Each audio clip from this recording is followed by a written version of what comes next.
The Transition of Juan Romero. Of the events which took place at the Norton mine on October 18th and 19th, 1894, I have no desire to speak. A sense of duty to science is all that impels me to recall, in these last years of my life, scenes and happenings fraught with a terror doubly acute because I cannot wholly define it. But I believe that before I die I should tell what I know of the, shall I say, transition of Juan Romero.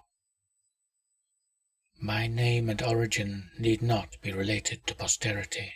In fact, I fancy it is better that they should not be, for when a man suddenly migrates to the States or the colonies, he leaves his past behind him. Besides, what I once was is not in the least relevant to my narrative, save perhaps the fact that during my service in India I was more at home amongst white-bearded native teachers than amongst my brother officers.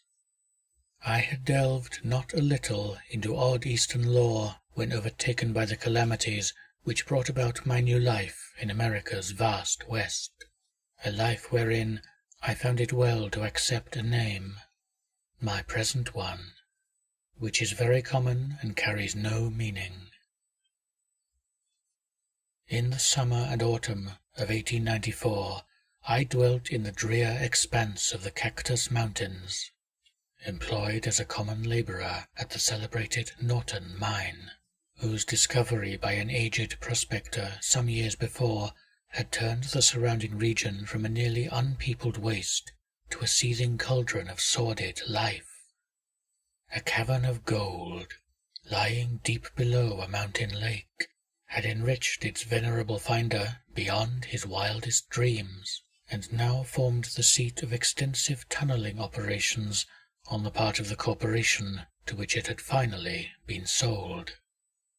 Additional grottos had been found, and the yield of yellow metal was exceedingly great, so that a mighty and heterogeneous army of miners toiled day and night in the numerous passages and rock hollows. The superintendent, a Mr. Arthur, often discussed the singularity of the local geological formations, speculating on the probable extent of the chain of cave, and estimating the future of the titanic mining enterprise. He considered the auriferous cavities the result of the action of water, and believed the last of them would soon be opened.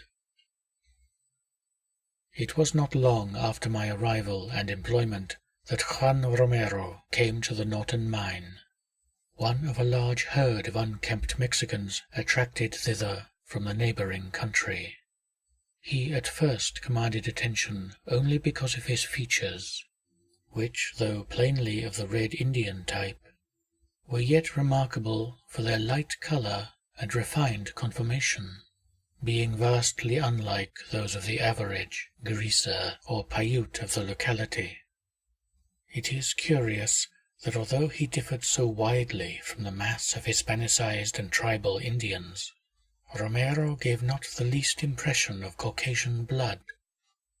It was not the Castilian conquistador or the American pioneer, but the ancient and noble Aztec, whom imagination called to view when the silent peon would rise in the early morning and gaze in fascination at the sun as it crept above the eastern hills, meanwhile stretching out his arms to the orb as if in the performance of some rite whose nature he did not himself comprehend. But, save for his face, Romero was not in any way suggestive of nobility. Ignorant and dirty, he was at home amongst the other brown-skinned Mexicans, having come, so I was afterward told, from the very lowest sort of surroundings. He had been found as a child in a crude mountain hut, the only survivor of an epidemic which had stalked lethally by. Near the hut, close to a rather unusual rock fissure, had lain two skeletons newly picked by vultures, and presumably forming the sole remains of his parents. No one recalled their identity, and they were soon forgotten by the many. Indeed, the crumbling of the adobe hut and the closing of the rock fissure by a subsequent avalanche had helped to efface even the scene from recollection. Reared by a Mexican cattle thief who had given him his name, Juan differed little from his fellows. The attachment which Romero manifested toward me was undoubtedly commenced through the quaint and ancient Hindu ring which I wore when not engaged in active labor. Of its nature and manner of coming into my possession, I cannot speak. It was my last link with a chapter of life forever closed, and I valued it highly.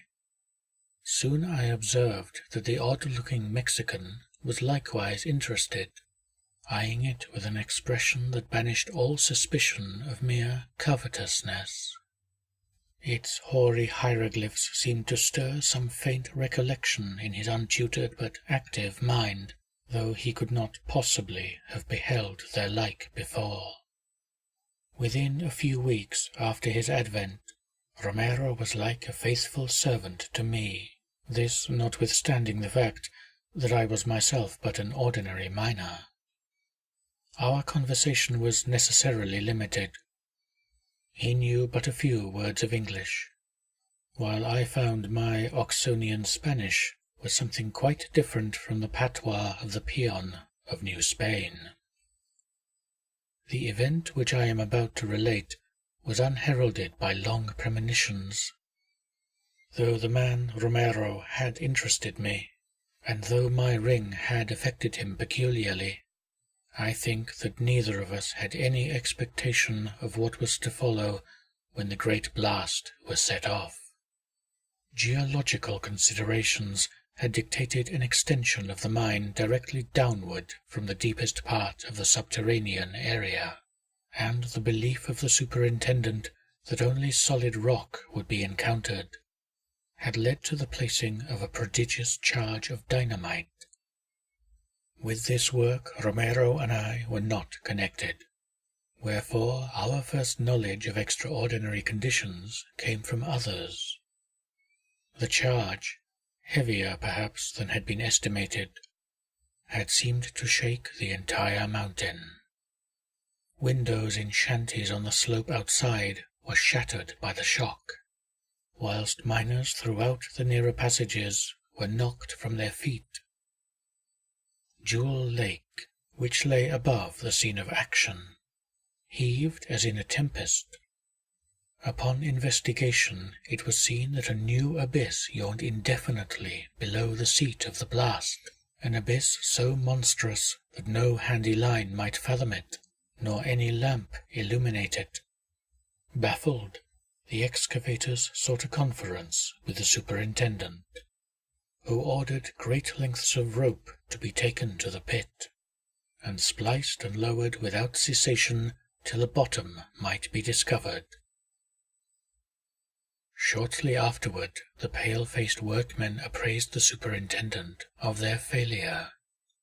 Firmly, though respectfully, they signalled their refusal to revisit the chasm, or indeed to work further in the mine until it might be sealed. Something beyond their experience was evidently confronting them, for, so far as they could ascertain, the void below was infinite. The superintendent did not reproach them. Instead, he pondered deeply and made many plans for the following day. The night shift did not go on that evening. At 2 in the morning, a lone coyote on the mountain began to howl dismally. From somewhere within the works, a dog barked in answer, either to the coyote or to something else. A storm was gathering around the peaks of the range, and weirdly shaped clouds scudded horribly across the blurred patch of celestial light which marked a gibbous moon's attempts to shine through many layers of cirrostratus vapors. It was Romero's voice, coming from the bunk above, that awakened me, a voice excited and tense with some vague expectation I could not understand. Madre de Dios. El sonido, ese sonido, oiga ud. ¿Lo oye ud? Señor, that sound. I listened, wondering what sound he meant. The coyote, the dog, the storm, all were audible, the last named now gaining ascendancy as the wind shrieked more and more frantically. Flashes of lightning were visible through the bunkhouse window. I questioned the nervous Mexican, repeating the sounds I had heard. El coyote, el perro, el viento. But Romero did not reply. Then he commenced whispering as in awe. El ritmo, señor, el ritmo de la tierra, that throb down in the ground. And now I also heard and shivered, and without knowing why. Deep, deep, below me was a sound, a rhythm, just as the other peon had said, which, though exceedingly faint, yet dominated even the dog, the coyote, and the increasing tempest. To seek to describe it were useless, for it was such that no description is possible. Perhaps it was like the pulsing of the engines far down in a great liner, as sensed from the deck, yet it was not so mechanical, not so devoid of the element of life and consciousness. Of all its qualities, remoteness in the earth most impressed me. To my mind rushed fragments of a passage in Joseph Glanville which Poe had quoted with tremendous effect. The vastness, profundity, and unsearchableness of his works, which have a depth in them greater than the well of Democritus. Suddenly Romero leaped from his bunk, pausing before me to gaze at the strange ring on my hand, which glistened queerly in every flash of lightning, and then staring intently in the direction of the mine shaft. I also rose, and both stood motionless for a time, straining our ears as the uncanny rhythm seemed more and more to take on a vital quality. Then, without apparent volition, we began to move toward the door, whose rattling in the gale held a comforting suggestion of earthly reality. The chanting in the depths, for such the sound now seemed to be, grew in volume and distinctness, and we felt irresistibly urged out into the storm and thence to the gaping blackness of the shaft. We encountered no living creature, for the men of the night shift had been released from duty, and were doubtless at the Dry Gulch settlement, pouring sinister rumours into the ear of some drowsy bartender. From the watchman's cabin, however, gleamed a small square of yellow light like a guardian eye. I dimly wondered how the rhythmic sound had affected the watchman. But Romero was moving more swiftly now, and I followed without pausing. As we descended the shaft, the sound beneath grew definitely composite. It struck me as horribly like a sort of oriental ceremony, with beating of drums and chanting of many voices. I have, as you are aware, been much in India. Romero and I moved without material hesitancy through drifts and down ladders, ever toward the thing that allured us, yet ever with a pitifully helpless fear and reluctance. At one time I fancied I had gone mad. This was when, on wondering how our way was lighted in the absence of lamp or candle, I realized that the ancient ring on my finger was glowing with eerie radiance, diffusing a pallid luster through the damp, heavy air around. It was without warning that Romero, after clambering down one of the many rude ladders, broke into a run and left me alone.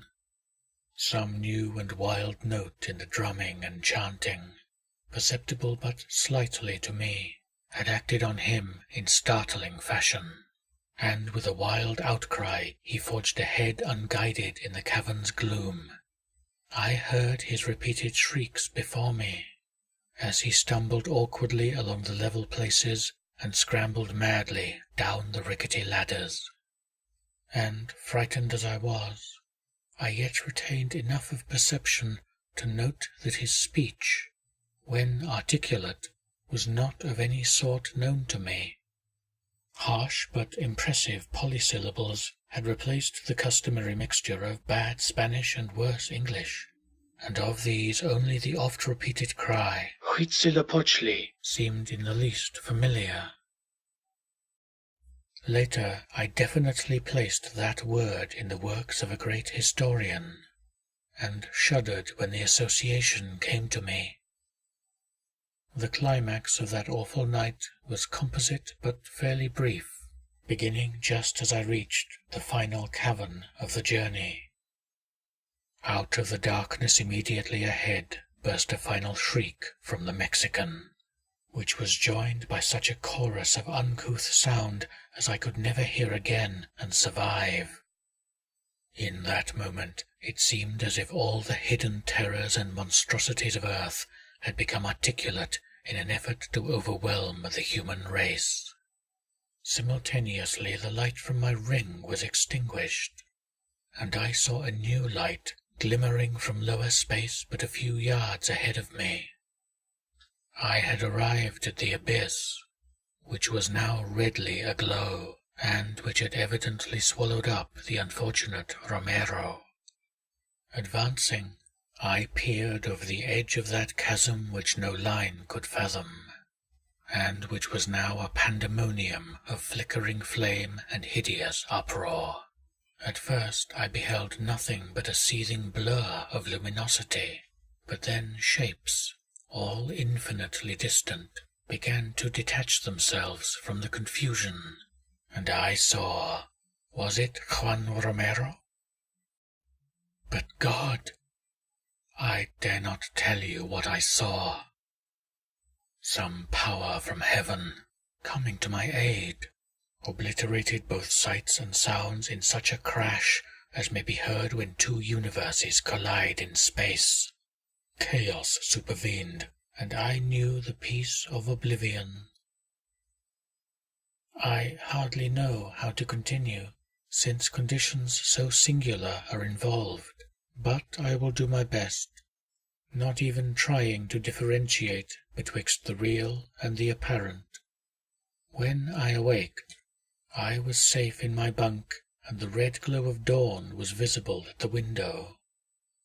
Some distance away, the lifeless body of Juan Romero lay upon a table, surrounded by a group of men, including the camp doctor.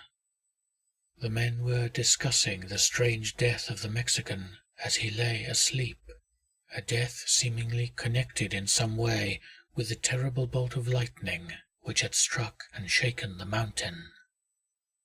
No direct cause was evident, and an autopsy failed to show any reason why Romero should not be living. Snatches of conversation indicated beyond a doubt that neither Romero nor I had left the bunkhouse during the night, that neither had been awake during the frightful storm which had passed over the Cactus Range. That storm, said men who had ventured down the mine shaft, had caused extensive caving in, and had completely closed the deep abyss which had created so much apprehension the day before. When I asked the watchman what sounds he had heard prior to the mighty thunderbolt, he mentioned a coyote, a dog, and the snarling mountain wind, nothing more. Nor do I doubt his word. Upon the resumption of work, Superintendent Arthur called on some especially dependable men to make a few investigations around the spot where the gulf had appeared. Though hardly eager, they obeyed, and a deep boring was made. Results were very curious. The roof of the void, as seen whilst it was open, was not by any means thick, yet now the drills of the investigators met what appeared to be a limitless extent of solid rock. Finding nothing else, not even gold, the superintendent abandoned his attempts. But a perplexed look occasionally steals over his countenance as he sits thinking at his desk. One other thing is curious. Shortly after waking on that morning after the storm, I noticed the unaccountable absence of my Hindu ring from my finger. I had prized it greatly, yet nevertheless a sensation of relief at its disappearance. If one of my fellow miners appropriated it, he must have been quite clever in disposing of his booty, for despite advertisements and a police search, the ring was never seen again. Somehow I doubt if it was stolen by mortal hands, for many strange things were taught me in India. My opinion of my whole experience varies from time to time. In broad daylight, and at most seasons, I am apt to think the greater part of it a mere dream. But sometimes in the autumn, about 2 in the morning, when winds and animals howl dismally, there comes from inconceivable depths below a damnable suggestion of rhythmical throbbing, and I feel that the transition of Juan Romero was a terrible one indeed.